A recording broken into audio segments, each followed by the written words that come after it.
আসসালামু আলাইকুম। সবাই কেমন আছেন? আলহামদুলিল্লাহ আমি ভালো আছি।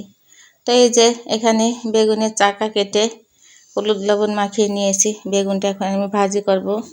তো এখানে এই যে কড়াইতে তেল দিয়ে দিলাম। এখন আমি বেগুনের চাকগুলা ভাজবো। তো এই যে দেখেন আমার বেগুনের চাকগুলা ভাজা হয়ে গেছে।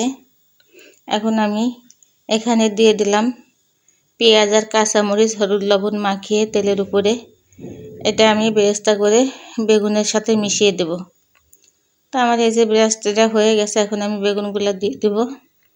এখন আমি এটা ভালোভাবে উলট পালট করে সব পেঁয়াজ মরিচ বেগুনের সাথে মাখিয়ে নেব। তো এই সময় জালটা একটু কম করে দেবেন, তাহলে এই যে দেখেন আমার বেগুন ভাজাটা হয়ে গেছে। আর জাল কমাই দিলে বেগুনের পেঁয়াজটা পুড়বে না।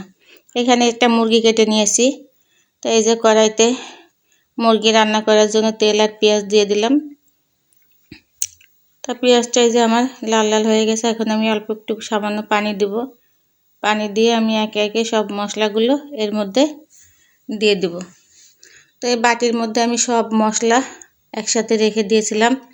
আদা বাটা, জিরা বাটা, রসুন বাটা, এলাচ দারচিনি বাটা, তারপরে হলুদ গুঁড়া, মরিচ গুঁড়া, মানে মুরগির মাংস রান্না করতে যে মশলাগুলো লাগে সেগুলো আমি একসাথে মিশিয়ে রাখিছিলাম। তো এই যে মশলাটা আমার কষানো হয়ে গেছে। কষানো মশলার মধ্যে আমি টমেটো দিয়ে দিছিলাম। তা আপনারা তো এর আগেও আমার ব্লগ দেখেছেন, সবাই জানেন যে আমি মুরগির মাংস এই শীতের সময় টমেটো সিজনে আমি একটু টমেটো দিই। তো এই যে আমার মাংসটা কষানো হয়ে গেছে।